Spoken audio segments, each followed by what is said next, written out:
오후 찬양 예배에 나오신 모든 성도님들을 환영합니다. 오늘은 특별히 헌신 예배와 귀한 강사님 모시고 오후 예배를 드려지게 됩니다. 오늘 예배 가운데 부어주실 은혜를 사모하며 함께 찬양으로 영광 돌리며 나아가도록 하겠습니다. 우리 찬양하기 전에 찌뿌둥한 몸으로 오랜만에 스트레칭하고 갈까요? 우리 한번 두 손을 모으고 하늘로 쭉 왼쪽으로 바로 오른쪽으로 바로 좋습니다. 가능하시다면 우리 옆사람 사랑의 안마도 한번 오랜만에 해주시면 감사하겠습니다. 옆사람 사랑의 안마를 우리 해주시면.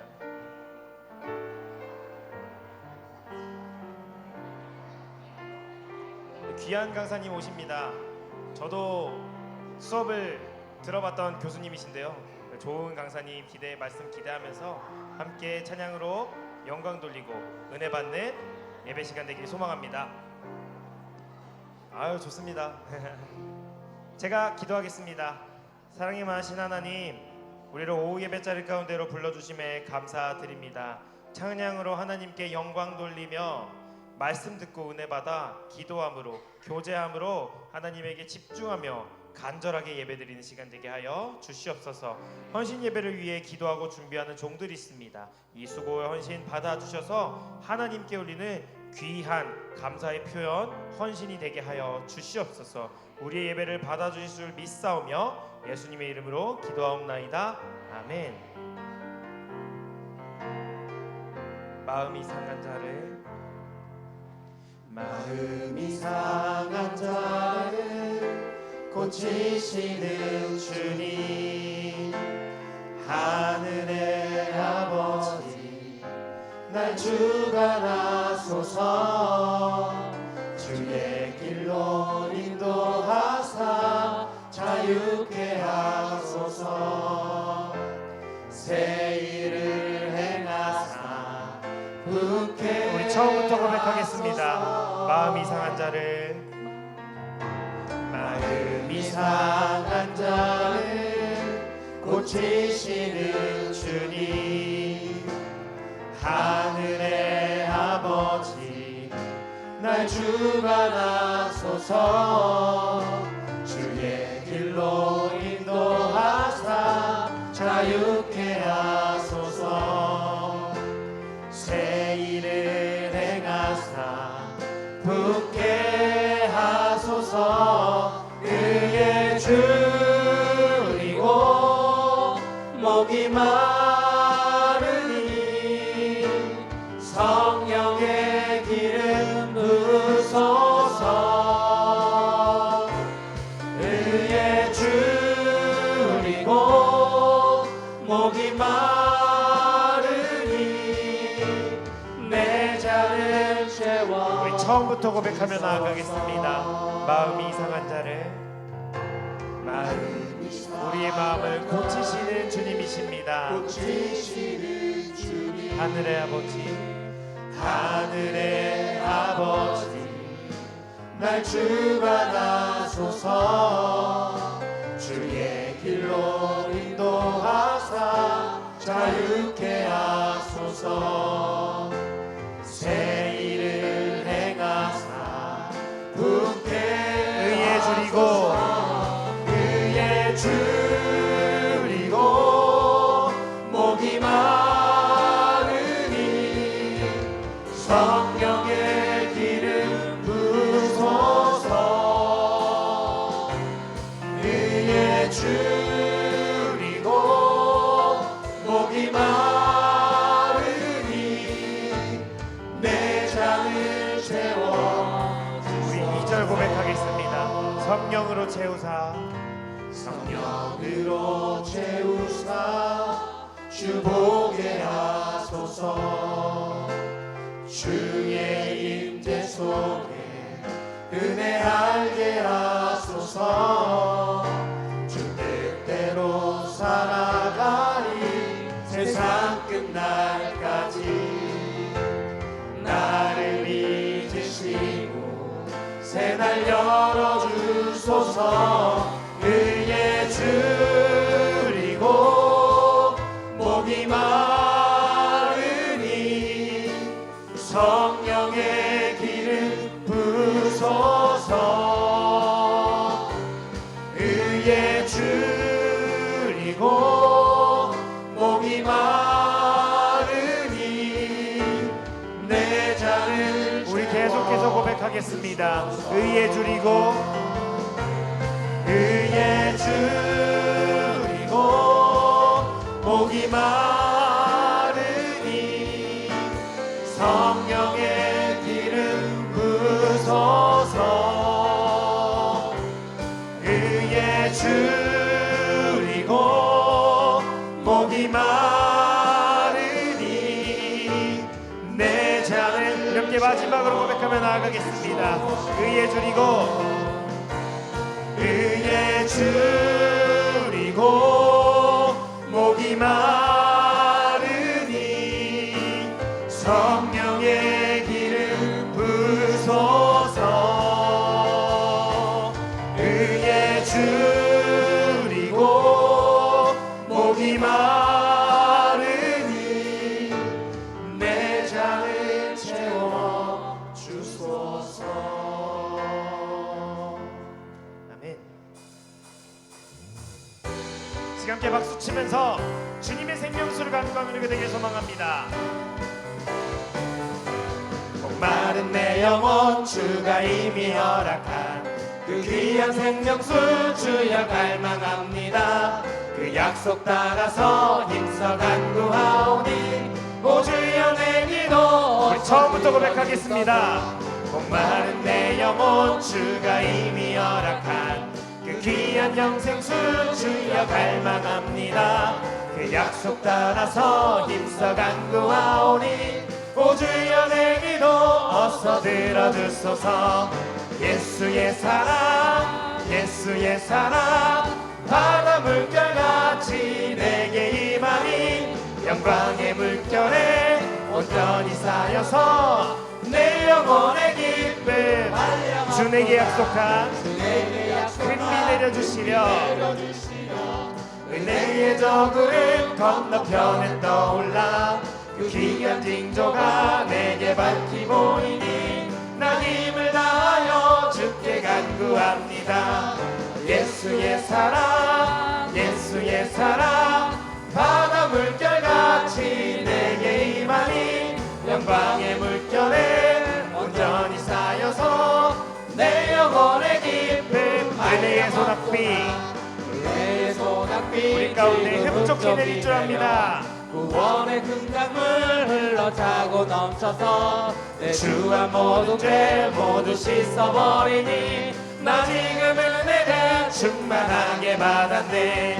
예수의 사랑 예수의 사랑 바다 물결같이 내게 임하니 영광의 물결에 온전히 쌓여서 내 영혼의 기쁨.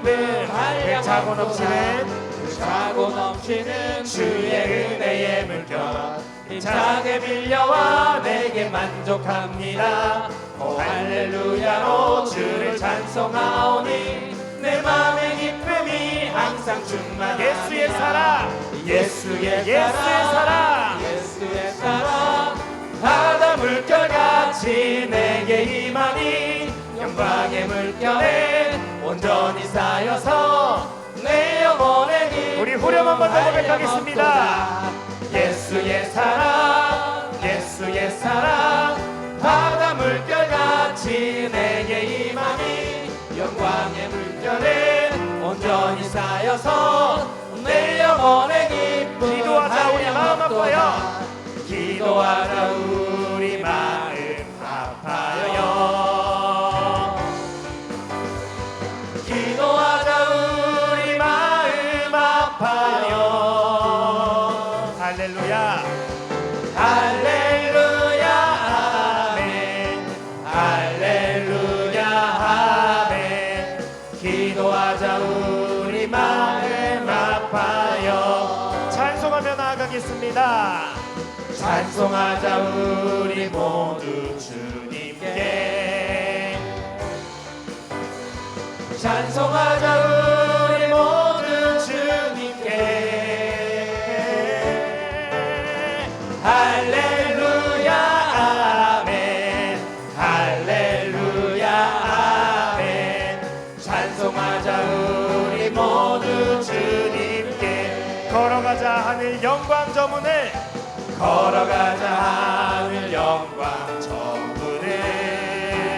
아멘. 걸어가자.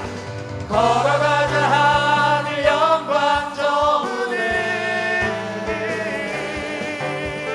할렐루야 아멘 할렐루야 아멘 걸어가자 하늘 영광 저문을 바라보자 주님 계신 천국을. 바라보자 주님 계신 천국을 바라보자 주님 계신 천국을 할렐루야. 할렐루야 아멘 할렐루야 아멘 바라보자 주님 계신 우리 1절 한 번 더 고백하겠습니다. 기도하자 우리 마음 아파요. 기도하자 우리 마음 아파요 우리 마음 아파요 기도합시다. 기도하자 우리 마음 아파요 할렐루야 아멘 할렐루야 아멘 기도하자 우리 마음 4절 마지막으로 고백하겠습니다. 바라보자 주님 계신 천국을. 바라보자 주님 계신 천국을 함께 바라보며 나아갑시다. 바라보자 주님 계신 천국을 할렐루야. 할렐루야 아멘 할렐루야 아멘 바라보자 주님 우리 후렴 마지막으로 고백하겠습니다. 할렐루야 아멘. 할렐루야 아멘 할렐루야 아멘 바라보자 주님 계신 천국을 우리 하나님에게 영광의 박수 올려드리며 나아가겠습니다. 아멘.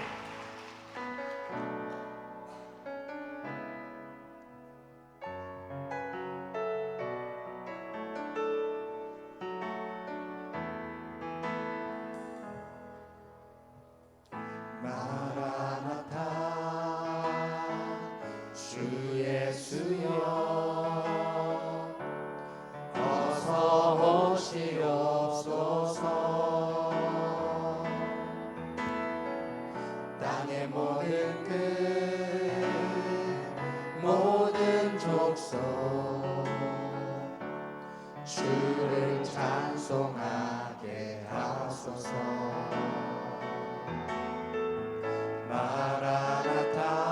마라나타 주 예수여 어서 오시옵소서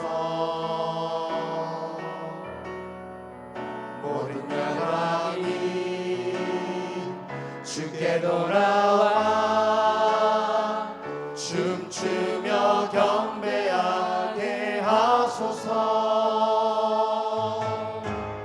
우리 주님 다시 오실 길을 만들자 십자가를 들고 땅 끝까지 우린 가리라 우리 주님 하늘 영광 온 땅 덮을 때 우리 땅 끝에서 주를 맞으리 마라나타 마라나타 아멘 주 예수여 오시옵소서 마라나타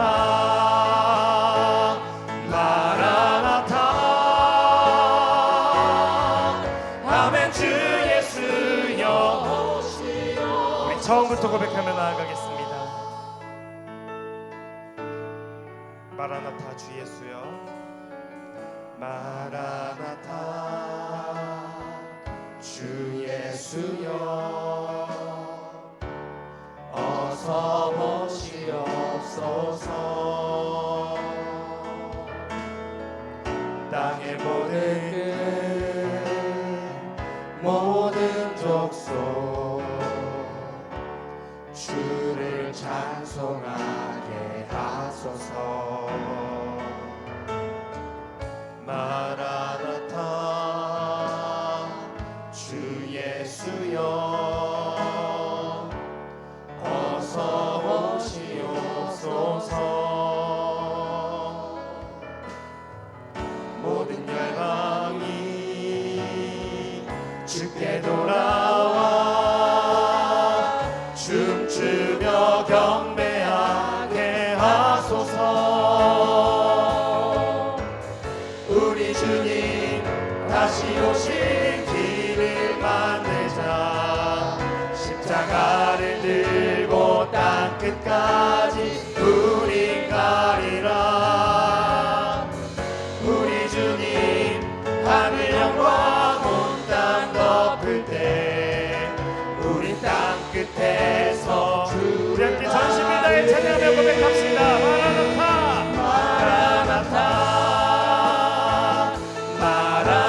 우리 주님 다시 오실 길을 만들자.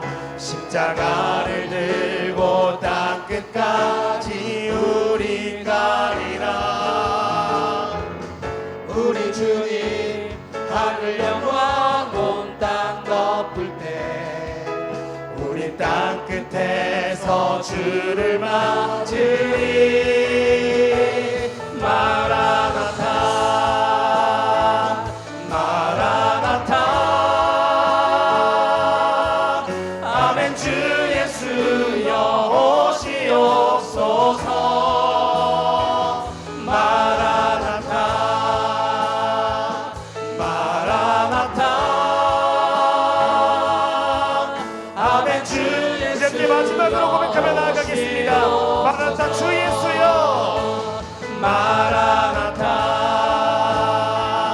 마라나타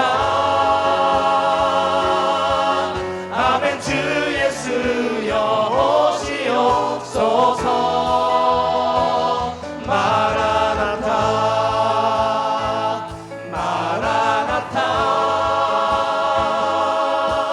아멘. 주 예수여 오시옵소서.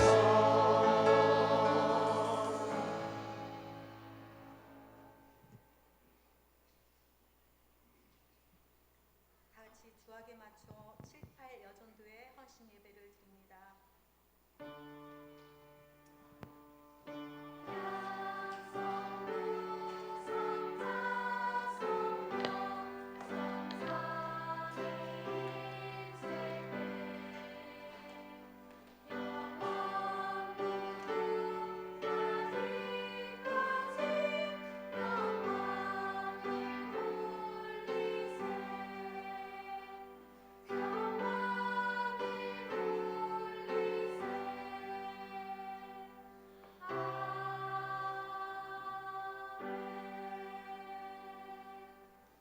나는 네 방패요 너희 지극히 큰 상급이니라. 아멘. 모든 영광을 홀로 받으시기에 합당하신 전능하신 하나님께 7, 8 여전도의 회원이 마음을 합하여 헌신 예배를 드립니다.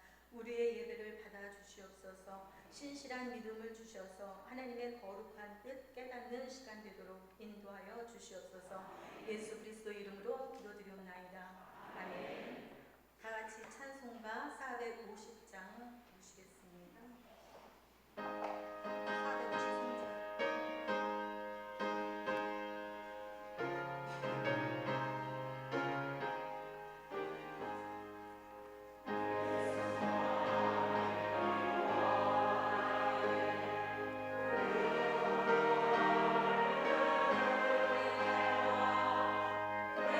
주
7, 8 여전도회가 헌신을 다짐하며 예배를 드립니다.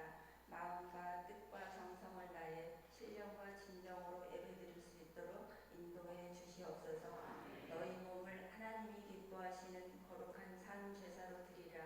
순종과 기쁨으로 드리는 헌신이 되게 해 주시옵소서.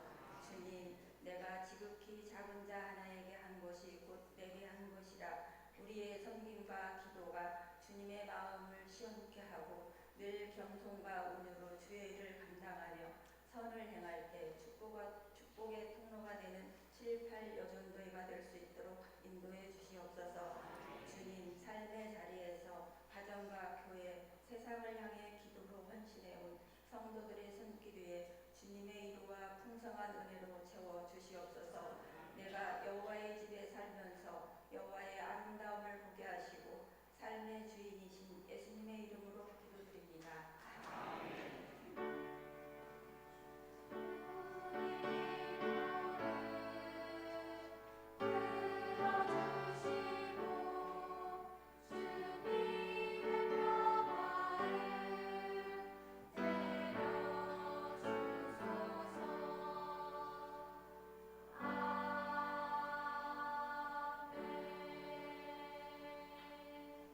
이 시간은 8 여정도의 회개를 맡으신 최명순 권사님 성경 공독 드리겠습니다.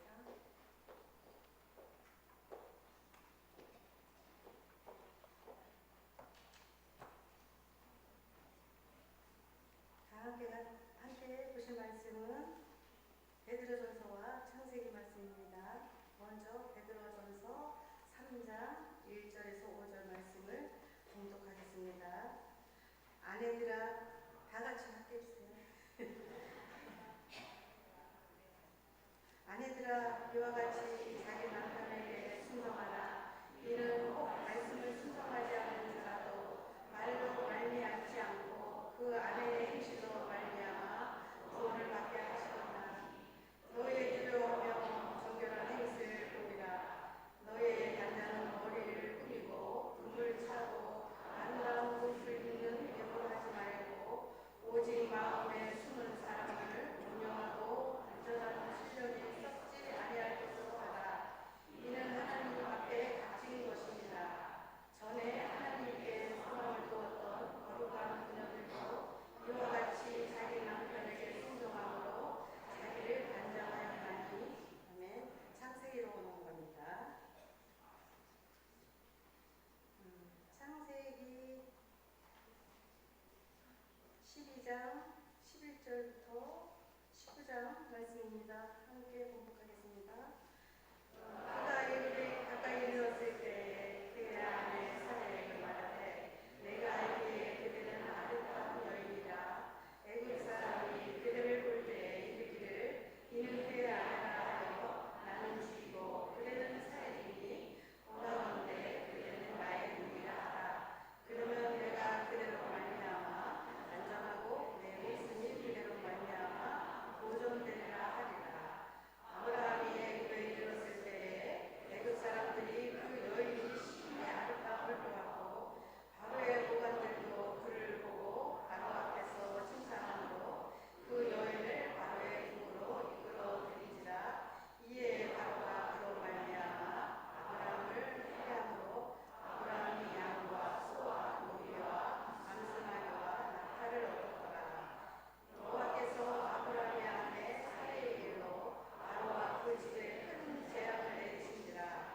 바로가 아브라함을 불러서 이르되 내가 어찌하여 나에게 이렇게 하였느냐.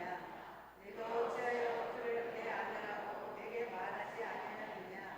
내가 그를 일하여 내가 그를 데려다가 아내를 쌓게 하였느냐. 내 아내가 여기 있으니 이제 데려가라 하고.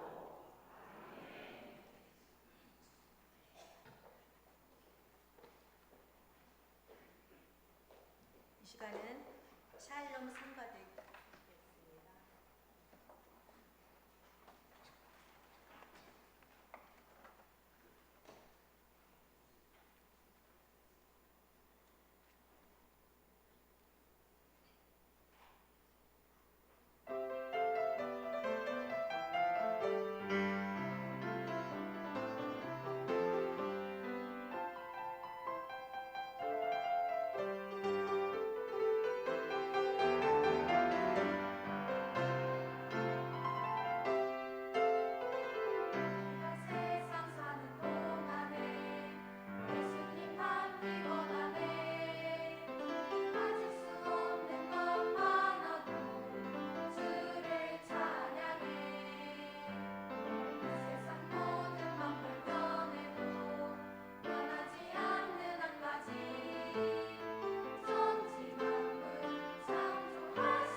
시간에는 사라의 아름다운 딸들에게라는 제목을 가지고 총신대학교 신학대학원 김대웅 목사님 나오셔서 말씀 증거하실 때 많은 은혜 받으시기 바랍니다.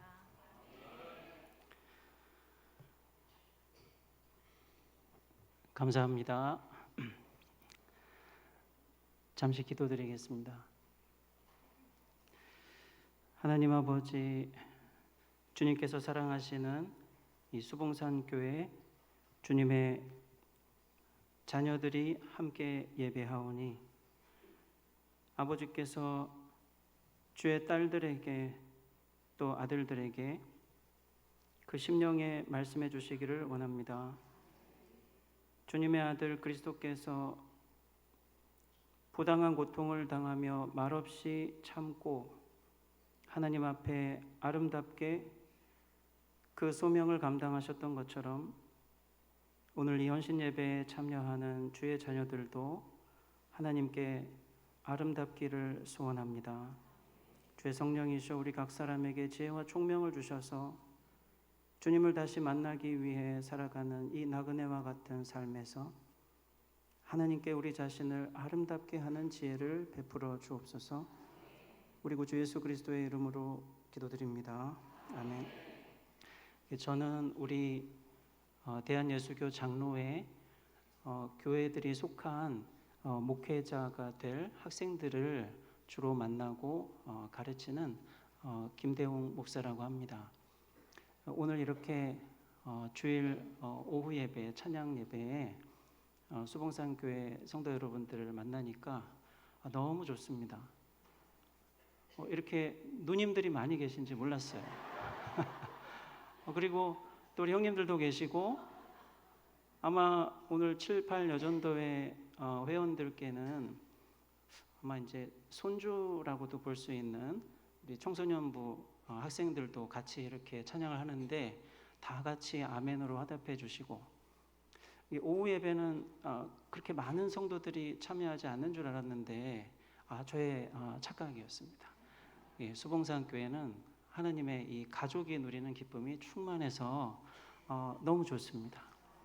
부족한 저를 이렇게 윤성복 담임 목사님과 당회에서 하나님 말씀을 전할 수 있도록 초청해 주셔서 감사드립니다. 특히 오늘 7, 8 여전도의 헌신 예배로 드리는 귀한 시간인데 우리 여전도의 회원이신 성도님들뿐만 아니라 예배에 참여하신 주님의 모든 딸들에게 또 그 딸들과 함께 믿음으로 가족이 되신 우리 모든 교회 성도들에게 하나님께서 큰 은혜를 베풀어 주시기를 바라겠습니다. 여러분 오늘 65세에서 68세 정도 되시는 7, 8 여전도의 성도님들을 미리 생각해 보니 좀 날이 좀 저문 것 같아요. 그래서 날이 저물어 갈 때 빈들에서 걸어갈 때 그때가 하나님의 때죠. 네. 여러분의 날이 저물어 가고 있습니다. 근데 여러분들은 이때 뭘 하셔야 되냐면 사라의 딸이 되셔야 됩니다.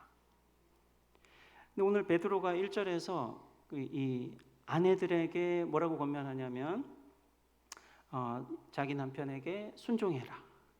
또 5절에도 자기 남편에게 순종함으로 또 6절에 보면 사라가 아브라함을 주로 칭하며 순종한 것처럼 그래서 남편에게 순종하라는 말을 베드로가 3번이나 했어요. 여러분들이 남편에게 순종하시는 것이 사라의 딸이 되는 지혜입니다.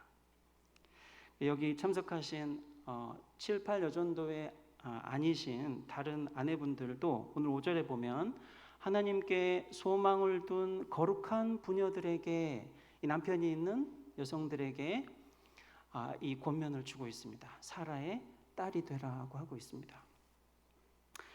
그래서 여러분 이 남편에게 순종하는 게 뭐냐면 우선 첫 번째로 예수님을 만날 마음의 준비를 하는 의로운 행위입니다. 부활해서 예수님을 만나기 위해 마음의 준비를 하는 의로운 행위입니다. 요즘 같은 남녀 평등의 세상에 여성들에게 또 부인들에게 남편한테 순종해라. 우리가 보는 이 성경 이전의 개역 성경을 보면은 순복해라, 복종해라. 그러니까 생각해보고 네 하는 게 아니라 싫어도 네 하라고 가르치고 있습니다. 그 남편한테 순종하라 그러면 마음이 좀 편하지 않죠. 남편이 좀 훌륭해야 그렇게 하는데 남편이 너무 평범하시니까 내가 할까 이런 생각이 좀 드는 거죠. 저도 너무 평범하니까 그게 뭔지 알겠더라고요.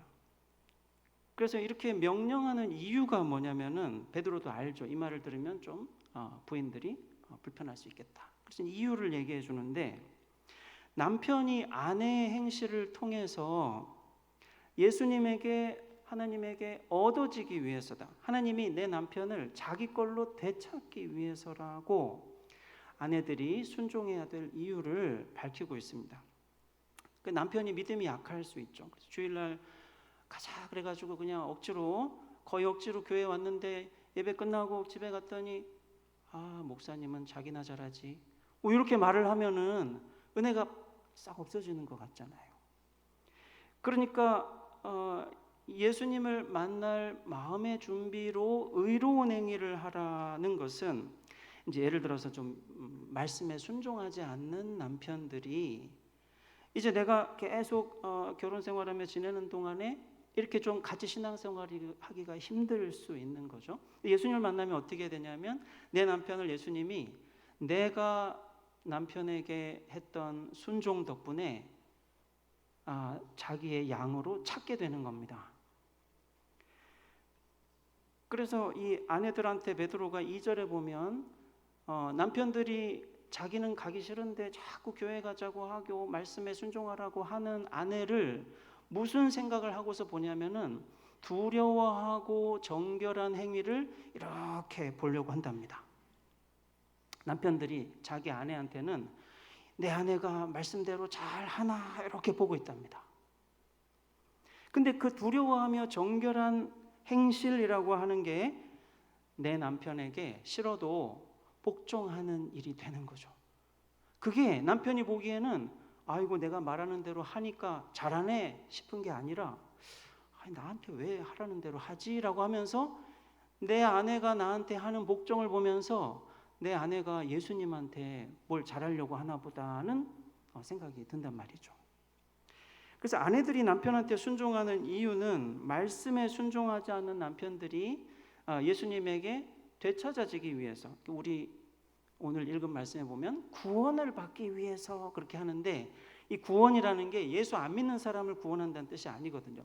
말씀에 순종하지 않는다 이 말은 지금 순종해야 될 상황에 있는, 같이 교회 다니고 신앙생활 하고 있는 그런 중에 남편이라서 구원하기 위해서라 이 말은 예수 안 믿는 사람을 전도해서 구원한다는 얘기가 아니라 더 신앙생활을 잘하게 하기 위해서 아내들이 남편에게 순종한다 이 말입니다. 그래서 여러분, 예수님이 자기가 잃어버린 걸 찾으러 왔다 그러셨는데 그때 이 목자가 양을 잃어버리면은 한 마리 양을 찾으려고 막 찾아다닌답니다. 그래서 양을 어떻게 하죠? 찾습니다. 그리고 또 예수님은 자기 제자들에게 달란트를 주신다고 하면서, 달란트가 아주 큰 돈이거든요. 돈이 많으면 뭐든지 하고 싶은 걸 할 수 있지 않습니까? 그런데 이 달란트를 3달란트, 5달란트 받은 사람은 주인을 위해서 열심히 장사를 해가지고 더 남겨가지고 주인한테 줬어요. 그 주인은 어떻게 했냐면은 자기가 달란트 준 종들한테 달란트를 준 다음에 더 많은 걸 찾았습니다. 더 많은 걸 찾았어요. 그래서 부인들은 내 남편이 하나님이 찾으셔야 할 사람이다, 구원해야 될 사람이다, 이게 무슨 말이냐면 예수님 입장에서는 우리 부인들한테 말이죠, 내가 너한테 부인으로서 네 남편을 찾아가지고 나한테 줄 수 있도록 달란트를 많이 줬다는 거예요. 내가 찾고 싶어서 막 찾고 있는데 너를 통해서 내가 네 남편을 좀 찾고 싶다는 겁니다. 그래서 두려워하고 정결한 행실로서 남편에게 순종하는 행동을 하면은 나는 마치 하나님이 주신 달란트를 가지고 열심히 수고해서 내 남편을 예수님께 찾으시라고, 가지시라고 양처럼 바치는 거죠. 그래서 이런 이 마음으로 부인이 남편에게 순종하는 사람은 하나님에게 소망을 둔답니다. 하나님에게 소망을 둔대요. 남편이 내가 좀 순종할 수 있게 도와줘야 순종하지, 하나님한테 소망을 둔 게 아니에요. 뭐 애들이 좀 나한테 기뻐할 일을 좀 해줘야 대학도 잘 가고 직업도 좀 잘 찾고, 자식들 얘기하면은 사람들이 내 애들 얘기 듣고 좀 이렇게 부러워하는 마음을 가지게 되고, 그럼 좋겠다 싶은 자녀들한테 소망도 두지 않고요. 그러니까 말씀에 순종하지 않는 남편이 있는 여성들은 하나님에게만 소망을 둔다, 이 말은 다시 예수님을 만나면 내가 이렇게 고생하고 수고하면서 사람들이 보기에는 남편한테도 좀 그렇고 아내한테도 좀 그렇고 별로 부러워할 게 없는 것 같은 사람으로 살았는데, 그래도 예수님을 만나면 그때 내가 예수님 만날 마음의 준비를 하고 남편한테 얼마나 복종했는지를 아시겠지, 소망을 가지고 산단 말이죠. 하나님에게만 소망을 가진단 말이죠. 이제 그런 부인들은 말씀을 듣기만 하고 잊어버리는 게 아니라 순종하는 사람들입니다. 예수님 뭐라고 그러셨냐면 자기를 만나려면 털을 잘 닦아야 된대요. 그래서 예수의 말씀을 듣고 행하는 사람이라야 털을 잘 닦고 집을 잘 지어서 예수님을 만날 수가 있답니다. 근데 이제 바울이 뭐라 그러냐면은 그런 사람들은 이 나중에 장래에 말이죠, 예수님을 만났을 때 좋은 털을, 예수님 말씀한 대로 잘 털을 닦아서 영생을 얻게 될 거다고 얘기합니다. 그러니까 하나님에게만 소망을 두고, 그리고 뭔가 내 남편을 위해서 하나님이 나를 보내시고 그렇게 존경스럽진 않지만 내가 순종해서 내가 하나님을 두려워하고 그리고 정결한 행실을 통해서 내 남편이 예수님께 이렇게 다시 찾은 양처럼 된다면 나는 어떤 사람이냐면 예수님을 다시 만날 마음의 준비를 하고 의로운 행위를 하는 사람이 되는 겁니다. 우리 7, 8 여전도의 성도님들은 모두 이렇게 예수님을 만날 마음의 준비를 하시고 남편에게 순종하시는 의로운 행실을 하시기를 바랍니다. 여러분, 그런데 단지 그렇게 하라고 하면 잘 안 되잖아요. 그래서 이렇게 그 어디 식당에 가면은 뭐가 이렇게 써 있대요. 그 파주에 프로방스 마을이라고 있는데요. 그 거기 가면은 어떤 레스토랑 그 사장님이 여자분이신데 들어오는 사람들 볼 수 있게 이렇게 앞에다 써놓으셨답니다. 그래서 이제 거기 뭐라 써 있냐면 힘들 땐 지갑에서 남편을 꺼내 사진을 보지. 이것도 내가 사람 만들었는데 내가 못할 일이 뭐가 있겠나, 이렇게 써놨대요. 그래서 힘들 때마다 지갑 속에 사진을 보면 힘이 난답니다. 내가 이것도 사람 만들었는데, 이것도 사람 만들었는데 못할 일이 없다고 다시 힘이 나가지고 오늘도 일하고 오늘도 일하고. 힘을 내십시오. 힘을 내셔야 돼요. 힘을 내셔야 됩니다. 내가 어떻게 남편이 하라는 대로 하냐, 안 된다. 힘을 내셔야 돼요. 순종을 해서 남편이 나를 보면서도 예수님을 볼 수 있게 힘을 내셔야 돼요. 그래서 여러분, 그렇게 될 수 있게 하려고 베드로가 사라의 예를 듭니다. 사라가 누구죠? 아브라함의 부인이죠. 근데 이 사라가 65세 때 있었던 일이 딱 요 베드로의 권면과 일치해요. 베드로가 이 여성들에게 누구를 본받으라고 그러냐면 사라를 본받으라고. 그 사라가 어머니라고 생각하고 나도 사라 어머니처럼 해야겠다고 생각하면 그 사라의 딸이 된다. 오늘 이 베드로가 말한 6절에 보면은 제가 한번 읽어드리겠습니다. 3장 6절. 사라가 아브라함을 주라 칭하여 순종한 같이 너희는 선을 행하고 아무 두려운 일에도 놀라지 아니하면 그의 딸이 된 것이니라. 이 그라는 말이 사라입니다. 사라. 그래서 아무 두려운 일에도 놀라지 않으면 사라의 딸이 된다. 사라는 무슨 일이 그렇게 두려웠고 무슨 두려운 일을 당했는데 놀라지 않았을까요? 그걸 지금 말씀드리려고 합니다. 그 사라의 딸이 되려면 이 사라가 어떤 일을 했는지 보면 되는데요. 이 사라가 자기 남편이 너무 힘든 일을 시켰어요. 그 지금 하나님이 자기랑 남편이랑 같이 살던 종들이랑 롯이랑 해가지고 멀리서 이사를 왔거든요. 그래서 여기서 뭔가 하나님은 자기 남편과 더불어서 자기 시아버지 데라는 저기 하란에서 죽고 이제 한참이나 걸려서 가나안 땅에 왔는데, 그러면서 뭔가 하나님이 자기 남편과 자기를 통해서 하나님의 백성들을 많이 만들겠다고 약속을 했는데 막상 그런 약속을 믿고 와봤더니 여기가 너무 살기 어려운 거예요. 흉년이 들었습니다. 그래서 남편이 자기한테 이집트로 갑시다, 애굽으로 갑시다. 그러면 그 이집트에는 사람들이 좀 나쁜가 봐요. 그래서 이제 아브라함은 생각하기를 당신이 너무 예뻐가지고, 당신이 예쁘니까 나를 죽이고 당신은 살려줄 거예요, 이렇게 말을 했어요. 그래서 애굽에 가면은 당신이 나의 누이라고 말을 해주시고 그러면 내가 살 수 있습니다, 이렇게 얘기를 했습니다. 그래서 잠깐 우리가 부부가 아닌 척 합시다, 그런 얘기인 줄 알았어요, 처음에는.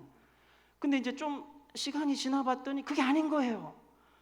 자기가 누가 자기를 죽일 것 같다면서 당신 덕분에 내가 좀 잘 될 수 있도록, 당신 덕분에 잘 될 수 있도록 당신이 내 누이라고 해주시오 그랬는데 막상 가봤더니 사라가 예쁘긴 했어요.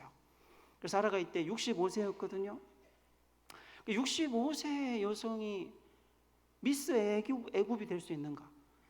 미스 이집트가 될 수 있는가? 미스 코리아가 몇 살이냐면은 18세, 19세, 25세 넘지 않아요, 대부분이. 요새는 그런 대회 잘 안 하지만. 근데 지금 65세잖아요. 그 사람들이 잘 믿지를 않아요. 근데 여러분, 65세의 여성도 아름답습니다. 제가 가끔 만나본 여성들 중에 60세 이상 70세인데도 한 40세처럼 보이는 경우가 있어요. 그리고 요새는 오늘도 이렇게 7여전도회, 8여전도회 주로 권사님들이시지만 제가 보기에는 다 아름다우십니다. 여기 흰 옷을 입으신 회원들이신 것 같은데 다 아름다우십니다. 그냥 하는 말이 아닙니다. 제 눈에는 그렇게 보여요. 근데 실제로 65세라 해도 정말로 아름다운 외모를 가지신 분들이 있어요. 그래서 막 뉴스에 나오기도 하고 뭐 그렇습니다. 불가능하진 않아요. 근데 내가 사라의 딸이 되라고 하는데 나는 아무래도 사라처럼 65세 때 이렇게 예쁠 것 같진 않아, 이렇게 생각할 수 있잖아요. 근데 베드로가 또 뭐라 그러냐면은 그거는 우리를 꾸밀 때 뭐 보석을 가지고 뭐 비싼 옷으로 하는 게 아니라 지금 말하는 그거 있죠. 온유한 마음으로, 고요한 마음으로, 하나님을 두려워함으로 정결한 행위를 하는 것이 하나님께 나를 예쁘게 하는 거라고 해요. 그러니까 혹시 내가 사라처럼 나이가 65세, 그리고 사라는 65세에 지금 굉장히 예뻤다고 하는데 90세에 아들을 낳거든요. 그리고 또 137세 그때 세상을 떠납니다. 그러니까 남편하고 결혼 생활을 했다면 지금 65세 이때 정도에는 아직 남편과 한 60년 이상, 65년 이상 또 결혼 생활할 시간이 남아 있어요. 그러니까 여러분들이 만약 비슷한 연령대를 생각하시자면 뭐 남편이 먼저 세상을 떠나셨을 수도 있지만 남편과의 결혼 생활에 있어서 한 3분의 1쯤 한 시점이라고 생각하면 뭐 30대 여성, 40대 여성이라고 생각하셔도 됩니다. 근데 여러분들이 스스로 나 자신을 예쁘게 하려고 할 때 그 아름다움이 어디에 있냐면 지금 이제 사라의 예를 보면 알 수 있는 거죠. 사라는 처음에 남편이 자기 때문에 정말 봉변을 당할까 봐, 내가 너무 예쁘니까 나를 누가 차지하려고 남편을 죽일까 봐 남편이 그런 말을 하나 보다라고 생각을 하고 그렇게 하겠습니다 얘기를 했을 거예요. 근데 막상 애굽에 갔더니 정말 사라가 예쁜 거예요. 사람들이 사라가 예쁘다고 막 소문을 내고, 그래서 결국 바로 왕에게까지 소문이 났습니다. 바로의 신하들이 막 칭찬을 했어요. 그래서 결국 바로의 신하들이 왕의 명령을 받고 아브라함에게 사라를 데리러 왔겠죠. 그래서 정말 사라가 바로의 궁에 부인이 되기 위해서 간 거예요. 근데 여러분 생각해 보십시오. 아브라함은 뭐라 그랬냐면은 아브라함은 자기가 아내가 너무 예쁘다면서 자기가 애굽에 가면 사람들이 자기를 죽일 거라고 그랬어요. 그러니까 그런 일이 일어나지 않았어요. 나의 누이라고 했을 때 오빠하긴 하지만 그것 때문에 무슨 위험한 일이 생기진 않았습니다. 근데 만약에 좀 지내면서 그렇게 위험하지 않다는 걸 알았으면은 내 아내라고 밝혀도 되지 않았을까요? 근데 어쨌든 계속 그렇게 살았습니다. 뭐 무서워서 그랬을 수도 있겠죠. 근데 적어도 이 바로가 자기 아내를 이제 오빠인 줄 알고 신하를 보내서 내가 결혼하려고 하니까 아브라함이여 그대의 누이를 궁으로 보내시오 이렇게 했다면 그때 여러분들이 아브라함의 입장이시면 어떻게 반응하실 것 같습니까? 그러십시오. 그럴까요? 고민이 된다면 그 고민은 내가 비록 애굽에 오기 전에 무서워서 아내에게 당분간은 내가 당신 오빠라고 해주세요라고 했어도 만약에 지금 그걸 밝히지 않으면 내 아내라는 걸 밝히지 않으면 자기 부인이 정말로 남의 부인이 될 상황이 됐잖아요. 그리고 그 남이 평범한 사람이 아니라 애굽의 왕이면 이렇게 떠나보내고 나면 그 다음에 아무것도 할 수가 없지 않습니까? 근데 혹시 지금 내가 그 사실을 밝혀가지고 그동안 내가 내 누이라고 했지만 사실은 나의 아내입니다라고 말을 하려니 혹시 그렇게 할 수 없는 이유가 있었다면 그것도 왜 그랬을까요? 그동안 자기가 이렇게 속였던 것에 대해서 무슨 바로가 뭐 화가 나서 날 속였단 말이냐 우리 백성들 속였단 말 이런 식으로 아브라함을 책망하고 무슨 나쁜 일이 생길까 봐 뭐 걱정했을 수는 있죠. 그렇지만 그렇게 되든 안 되든 남편이면 자기가 지금 잠깐 누이라고 말을 해달라고 했어도 이 순간에는 앞으로 무슨 일이 생기든 자기 아내라고 말하고 나서 뭐 무슨 일이 생기든 감당을 해야 되지 않을까요? 근데 아브라함이 뭐라고 그랬냐면은 창세기 12장 19절에 보면은 이 바로가 나중에 하나님이 자기를 혼내시니까 왜 남의 부인을 데려와서 네가 이렇게 죄를 졌느냐 혼내시니까 그제서야 이제 진실을 알게 돼서 아브라함에게 와서 하는 말이 네가 어찌하여 나의 누이라고 말을 했느냐. 그러니까 바로가 종들을 보냈을 때 아브라함이 아무 말 안 하고 있었던 게 아니고요 내 누이입니다라고 말을 했어요. 그럼 사라의 입장에 생각해 보십시오. 그래도 내가 지금까지 내 오빠예요라고 말하면서 남편을 위해서 복종을 하긴 했어도 그래도 이 순간에는 자기 남편이 자기를 아내라고 밝힐 거라고 좀 기다리고 있었지 않았을까요? 자기 남편이 뭐라 그랬냐면은 자기를 지금 아내 삼겠다고 왕이 신하들을 보냈더니 내 누이입니다. 내 누이라고 말을 했어요. 그러니까 결혼하라고 말을 한 셈이죠. 내 부인입니다라고 말을 하거나 혹은 내 누이입니다라는 말을 안 한 게 아니고 내 누이입니다라고 말을 했다는 거는 데려가시오라고 했던 거죠.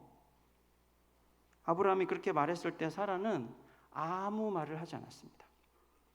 근데 왜 사라는 또 이 순간에 자기 남편이 자기를 바로의 부인에게 바로의 신하에게 내 누이라고 말을 해서 그래서 바로의 신하들이 자기를 바로에게 데려가서 무슨 뭐 결혼식을 했는지는 모르지만 부인이 됐을 때 그때까지 남편이 아무런 말도 행동도 하지 않았단 말이에요. 근데 더 이상한 거는 사라가 또 아무 말도 하지 않았어요.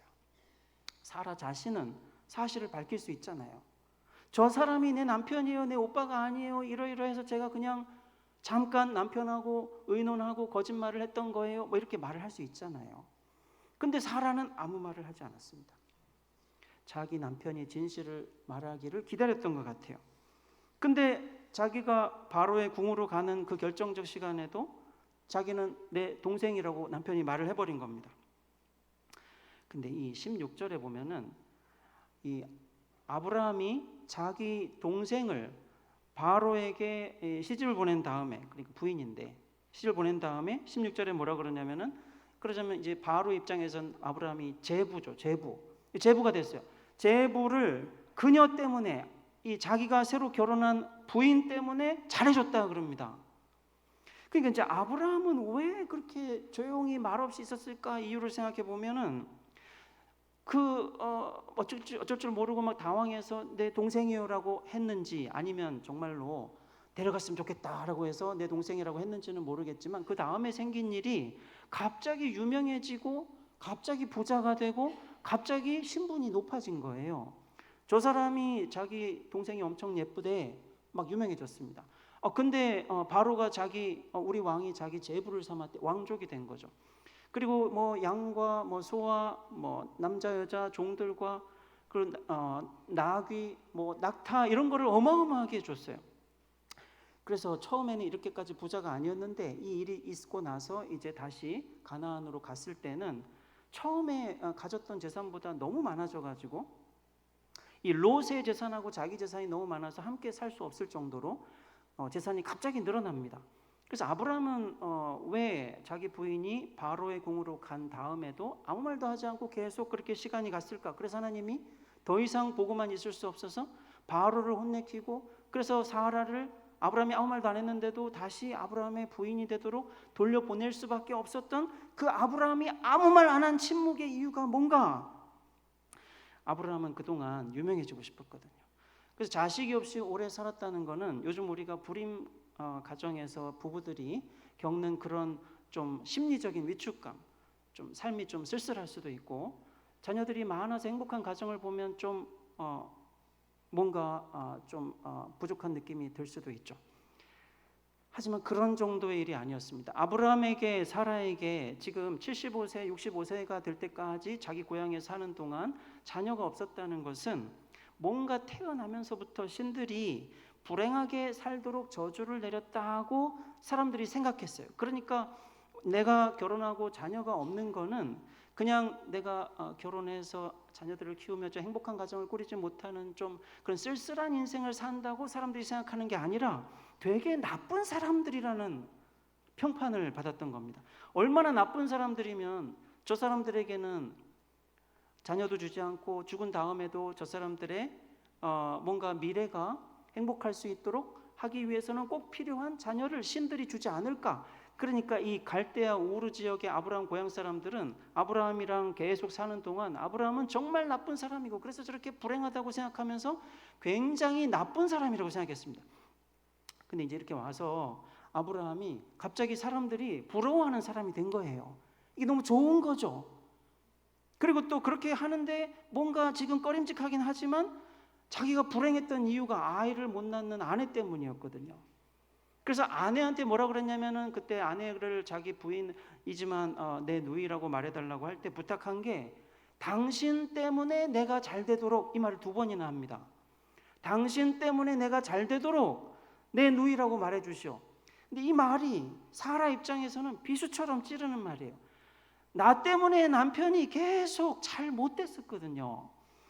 근데 지금 내가 이렇게 당신하고 같이 어쩔 수 없이 이제 애굽에 가서 살 길을 찾아야 되는데 이번에는 당신 때문에 내가 좀 덕을 좀 봅시다. 이렇게 하는 말처럼 들렸을 거예요. 그렇더라도 어떻게 남편이 자기 부인을 남에게 누이라고 시집을 보낸 다음에 부자가 되고서 아무 말도 안 할 수가 있습니까? 유명해지고서 아무 말도 안 할 수가 있습니까? 그래서 이거는 처음에 아브라함이 잠깐 내 동생이라고 해주세요라고 말을 했지만 곰곰이 생각해 보면 그냥 어쩔 수 없이 잠깐 이렇게 지냅시다 한 게 아니라 이번 기회에 내가 어떻게 하면 아내를 좀 떼낼까 이런 생각을 했던 것 같아요. 아브라함은.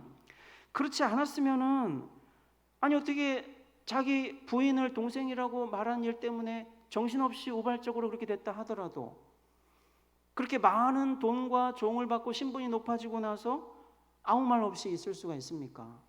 자기 아내를 조금이라도 사랑했고 불쌍하게 여겼다면 그렇게 돈 받고 유명해졌다고 해서 에이, 어쩔 수 없지 뭐 어떻게 난 못해 이렇게 할 수는 없죠. 사람이라면. 아브라함을 위대하게 생각하면 안 돼요. 아브라함이 믿음으로 갈대아 우르를 나왔지만 그 다음에 있었던 이 일은 그 아브라함이 순종한 다음에 얼마나 평범한 사람이었느냐를 보여주는 겁니다. 저희 어머니도 연세가 많으시거든요. 토요일 어제가 저희 어머니 생신이셨어요. 78이십니다. 근데 좀 젊을 때 저희 아버지랑 헤어지셨어요. 제가 중고등부 때. 근데 그때 이후로 저희 어머니를 만나면은 요즘은 이제 안 그러시는데 한 10여 년 가까이는 안 그러시는데 항상 우셨어요. 네 애비 때문에. 네 애비 때문에 내 인생이 어떻게 됐는지 그러면은 한 2시간을 제가 그 어머니 말을 듣느라고 정말 너무너무 힘들었었어요. 근데 여성은 뭔가 자기 인생의 불행을 자기가 만난 남편으로부터 받는 학대라고 생각하는 경우가 있어요. 저희 어머니처럼 또 저희 아버지처럼 무슨 이유가 있어서 그런 경우도 있지만 그냥 말없이 살고 있지만 좀 빨리 좀 어떻게 됐으면 좋겠다. 내가 빨리 하나님한테 가든가 저 사람이 어떻게 좀 가든가 했으면 좋겠다는 거를 말없이 그냥 생각하고 살기도 하거든요. 그래서 누가 졸혼한다고 그러면 좀 부러워요. 어떻게 이렇게 저게 합의하고 잘 됐을까? 교회도 같이 다닌다는데 졸혼은 했대. 근데 이제 사라가 그때 그렇게 조용히 있을 수 있었던 이유는 아마 남편이 그런 자신을 떼어내고 싶어 하는가 보다 생각하면서 참아서 그랬을 거예요. 그러니까 아브라함이 자기 부인을 그렇게 매정하게 보내버리고 나서도 사람을 보내든 자기가 찾아가든 바로에게 진실을 밝히지 않을 수 있었던 이유는 딱 하나밖에 없습니다. 자기 부인이 바로한테 내가 남편이란 걸 말하지 않으리라고 믿었기 때문이에요. 그걸 믿지 않았다면 아브라함이 하나님이 간섭할 때까지 그렇게 조용히 있을 수가 없습니다. 그럼 그걸 믿었다는 것은 내가 아내와 어쩔 수 없는 상황이긴 하지만 이렇게 갈라질 수밖에 없게 된 상황을 아내가 받아들이겠지라고 생각했을 거예요. 근데 여러분 이 사라를 아내로 데려가고 그렇게 많은 재산을 받았을 때 사라의 마음은 어땠겠습니까? 그런 남편이 잠깐 자기를 여동생이라고 불러주기를 바란 게 아니고 이렇게 나를 떼어내고 싶었던 거구나라고 느꼈을 때 사라의 마음이 어떻겠습니까? 사라는 다른 남자에게 자기를 빼앗기면서도 입을 꼭 다물고 있는 남편 아브라함의 냉정함을 느꼈겠죠. 뒤늦게 사실을 밝히면 자기가 무슨 나쁜 일이라도 당할까 봐 걱정하면서 자기 아내를 보호하기 위해서 비명이라도 질러야 되는데 안 됩니다 뭐 이런 말도 안 하는 남편 아브라함의 비겁함을 느꼈겠죠.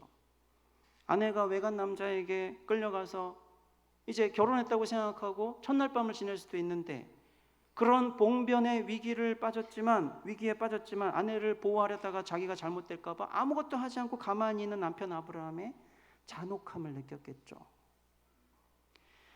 황족의 지위와 막대한 재산을 얻은 아브라함이 그런 상황에 어쩔 수 없이 내가 이렇게 돼버렸는데 어떻게 하면서도 기분 좋아하는 뻔뻔함을 받겠죠. 남편 자격이 없습니다. 남편 자격이 없는 남편이 내가 잘 될 수 있게 당신 때문에 잘 될 수 있게 해달라고 하는 이 순종할 수 없는 요구를 사라가 그 사무치는 고통 속에서 받아들인 거예요. 순종하기로 받아들인 겁니다.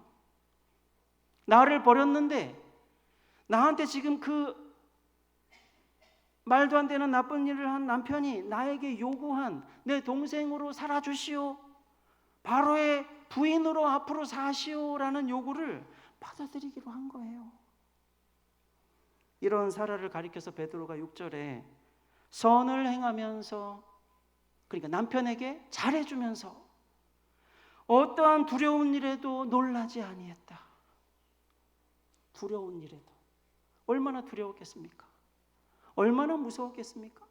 그러니까 하나님이 사라를 위해서 바로를 꾸짖은 거예요.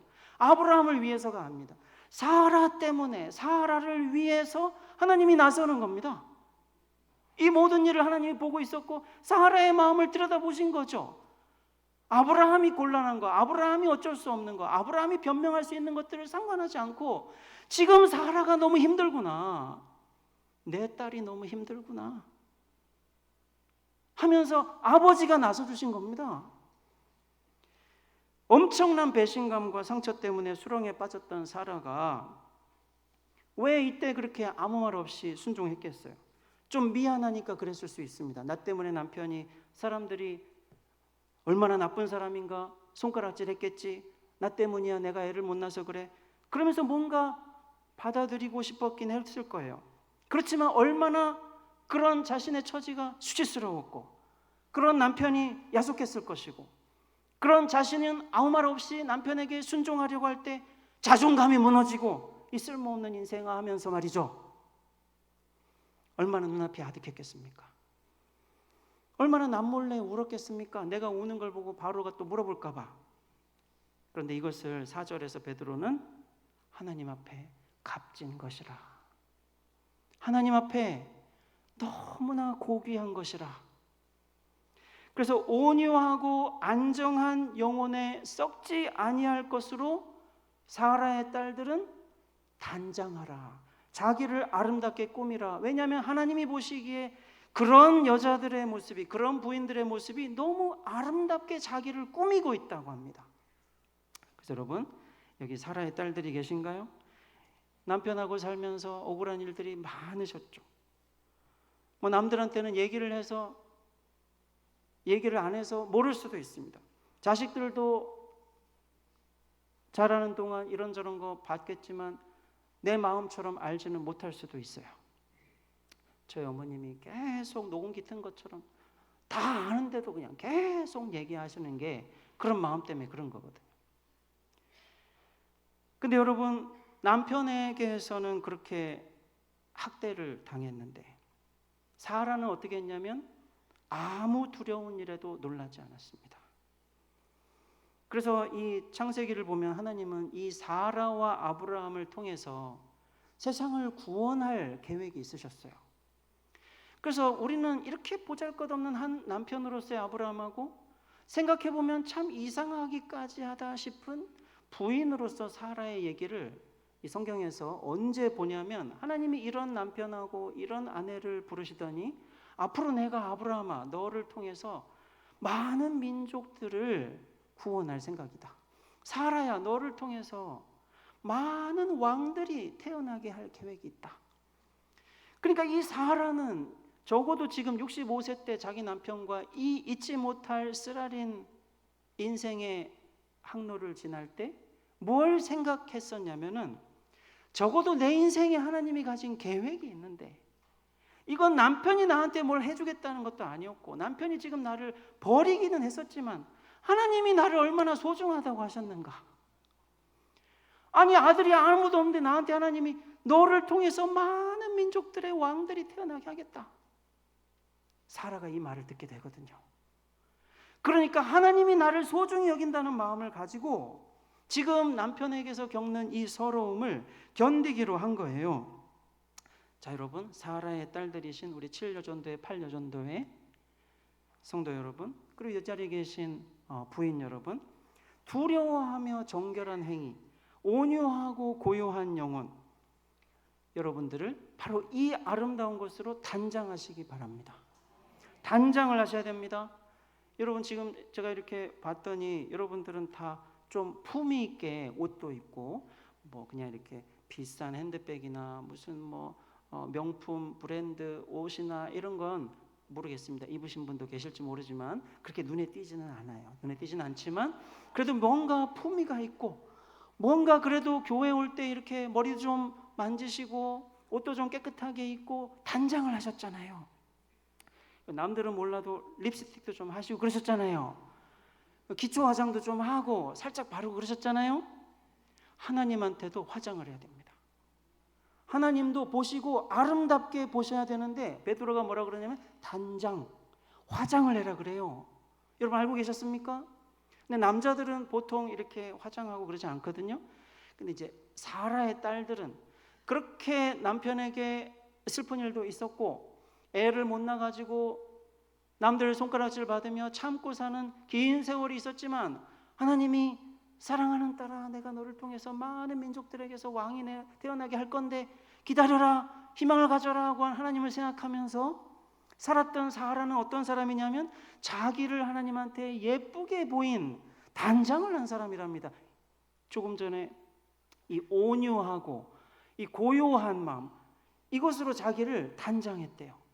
그 온유함이라는 것은 순한 걸 얘기하는 게 아닙니다. 고난을 당하는데 말없이 감당하는 모습을 온유함이라고 그래요. 그래서 시편에 보면은 많은 사람들이 억울한데 고난을 당합니다. 예수님은 온유한 사람은 땅을 기업으로 받는다면 하나님 나라를 약속하셨어요. 온유한 사람이 누구냐면 예수님 때문에 핍박받는 사람들이에요. 무슨 이유가, 핍박받을 이유가 있어서 그런 게 아니라 사라처럼 말이죠. 남편이 하라는 대로 하는데 난 억울하고 손해보고 거의 죽어갈 것처럼 아주 힘든데 말없이 그렇게 남편이 하라는 대로 하지 않습니까? 이게 온유함이에요. 남편은 그런 내가 이상하게 보일 수 있습니다.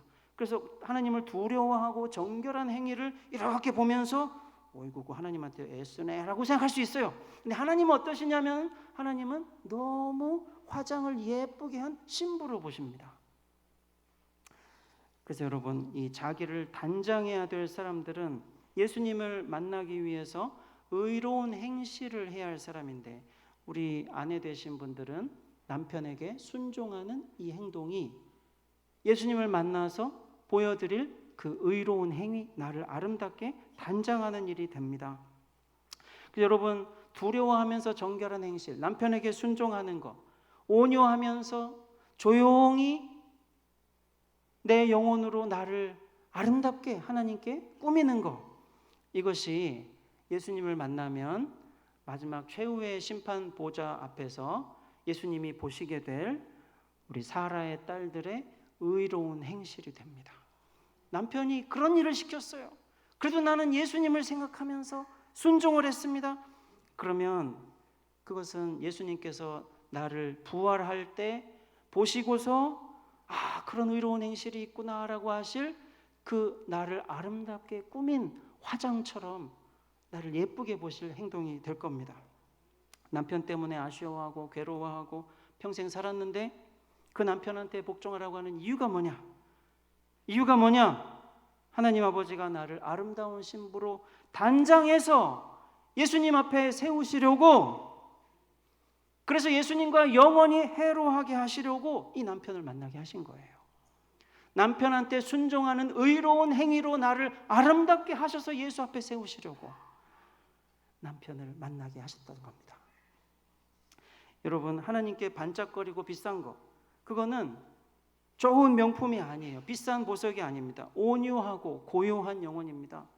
남편에게 순종하면서 억울하지만 말없이 할 때 그 나의 영혼이 아무도 못 알아보는데 하나님한테는 너무 나를 아름답게 보이게 하는 거예요. 왜 그러냐? 예수님이 그렇게 죽었거든요.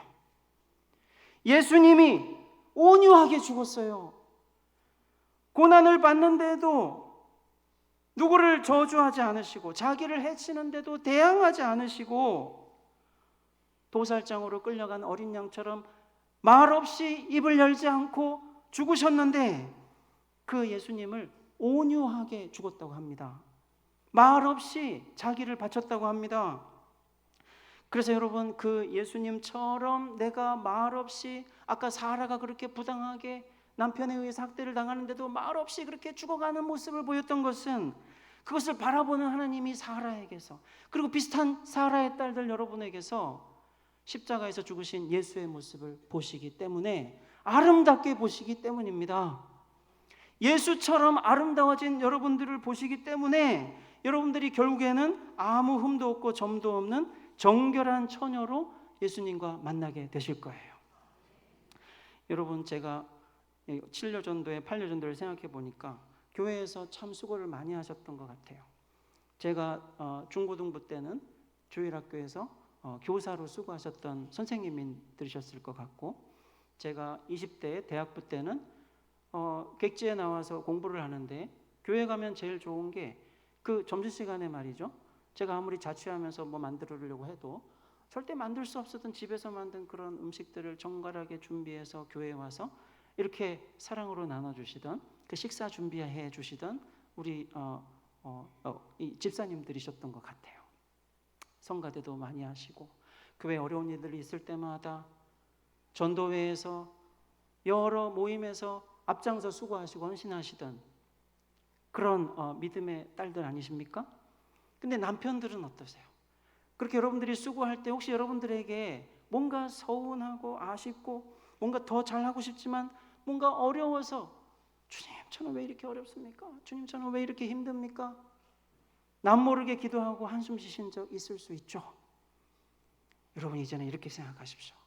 하나님이 그런 나를 예수님하고 영원히 해로하는 데 필요한 아름다운 단장을 하게 하시려고, 내 남편을 만나서 힘들지만 억지로라도 그렇게 따르게 하는 화장을 할 수 있게 해주셨구나. 하나님 감사합니다. 내 남편을 당신이 찾으실 수 있도록 순종하겠습니다. 봉사하겠습니다. 여러분의 아름다운 사라의 딸들로서의 행복한 미래가 있기를 주님의 이름으로 축원합니다. 기도하겠습니다.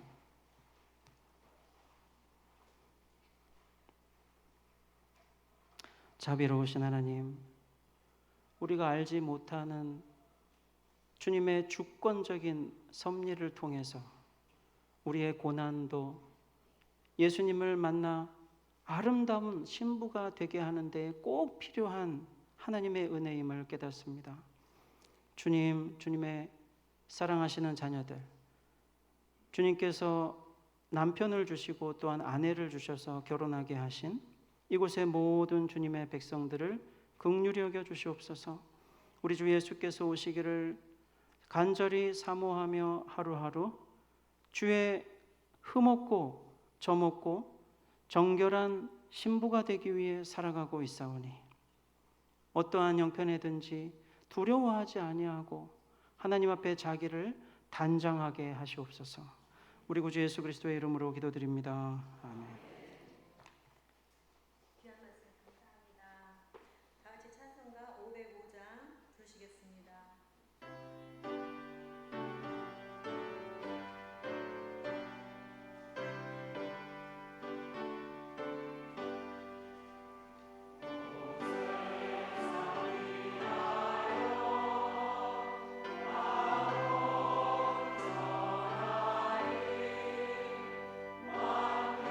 내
기도하시겠습니다.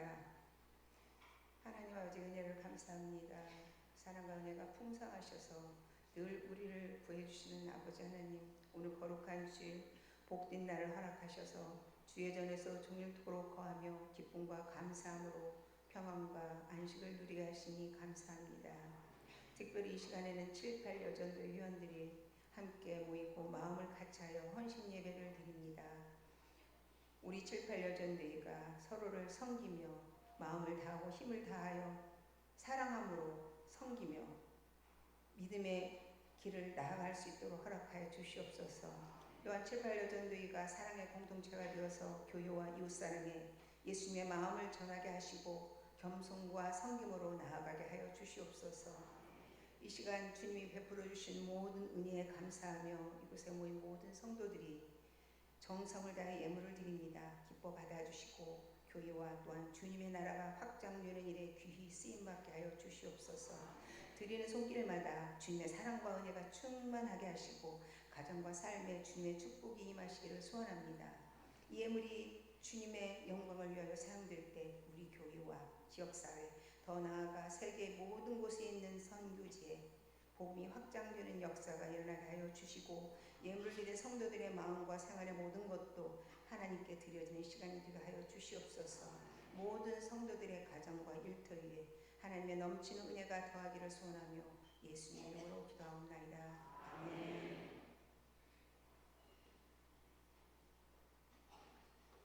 이 시간은 7, 8 여전도의 회원들이 나오셔서 특성이 있으시겠습니다.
나오셔서 광고 있으시겠습니다.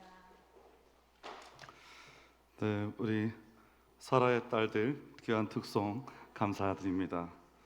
그리고 우리 변성기의 남학생들이 포함된 중고등부 성가대, 네, 너무 귀한 찬양 감사하고요.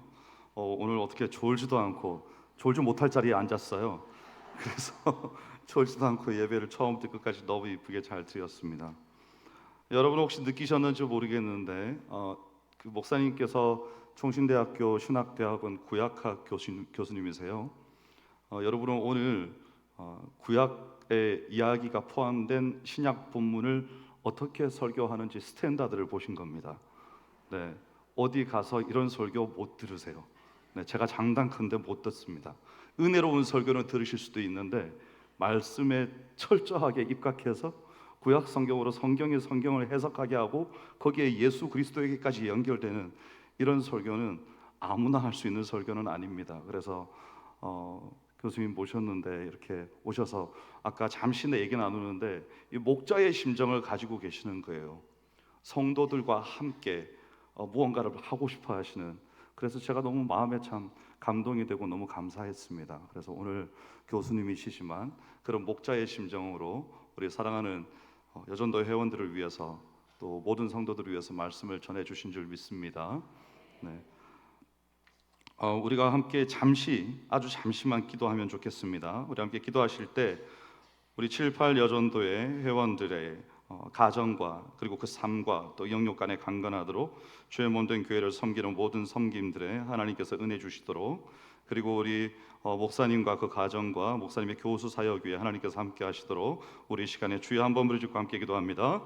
주여, 주님 감사합니다. 오늘 7.8 여전도의 헌신 예배로 저희가 함께 모여서 또 귀한 목사님께 말씀을 듣고 또 하나님 앞에 참되게 헌신하는 것이 무엇인지, 아내로서 하나님 앞에서 이 땅에서 살아가는 것이 어떤 것인지 우리가 함께 생각했습니다. 하나님, 이제 우리가 다만 말씀을 들은 것이 아니라 주의 위로와 하나님께 소망을 둔 사람과 같이 하나님, 이제부터 우리가 더욱더 아름다운 하나님의 사람으로 살아갈 수 있기를 원하오니 주여, 우리 모든 여전도 회원들 영육 간에 강건케 하시고 성령 충만케 하셔서 더욱더 아름다운 섬김을 교회 가운데서 감당할 수 있도록 주의 역사하여 주시옵소서. 하나님, 우리 모든 성도들이 하나님 앞에서 하나님 주의 말씀이 오늘 우리의 마음을 감동한 것과 같이 우리 모두가 하나님 앞에 아름답고 참된 헌신과 주 예수 그리스도의 뒤를 따르는 참으로 하나님께 소망을 둔 인생 살아갈 수 있도록 역사하여 주시옵소서. 우리 교수님 주께서 늘 있는 자리마다 귀하게 세워주시고 말씀을 사랑하는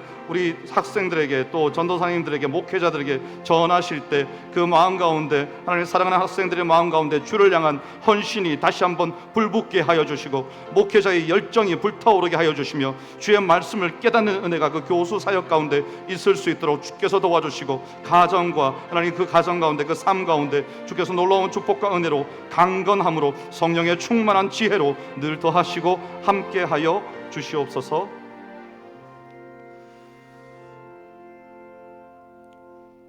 하나님 감사합니다. 오늘 본문 말씀을 통하여서 사랑하는 목사님을 통하여서 하나님 아버지의 마음을 알게 하시니 감사합니다. 하나님께 소망을 두고 잠잠히 말없이 가야 할 길을 걸어가셨던, 자기 백성을 다 감당하시기 위해서 친히 그 짐을 다 담당하셨던 예수 그리스도의 뒤를 따르는 우리 모두가 될 수 있기를 원합니다. 하나님 사랑하는 목사님의 삶과 가정과 또 교수 사역 위에 배우는 모든 목회 후보생들 위에 주께서 은혜를 베풀어 주셔서 교회를 사랑하고 성도를 사랑하며 하나님의 뜻하심을 쫓아 이 험한 시대를 살아가는 귀한 목회자들이 배출될 수 있도록 교수 사역 가운데 은혜를 베풀어 주시옵소서. 우리 모든 7.8 여전대 회원들 가운데 주께서 함께 하셔서 강건케 하시고 주의 몸된 교회를 향한 섬김이 더욱더 아름답고 고귀하게 하시며 모든 이들이 바라보기에 마땅히 존경할 만하고 마땅히 그 뒤를 따를 만한 삶의 걸음이 될 수 있도록 주여 역사하여 주시옵소서. 감사드리며 예수님 이름으로 기도하옵나이다. 아멘. 이제는 우리 구주 예수 그리스도의 은혜와 하나님의 크신 사랑과 성령의 교통하심이 하나님께 소망을 두기로 다짐하는 사랑하는 7.8 여전도회 위에 모든 성도들 위에 그리고 귀한 말씀 전해주신 김대웅 교수님과 그 가정과 그 교수 사역과 미래 위에 이제부터 영원토록 항상 함께 있을지어다. 아멘.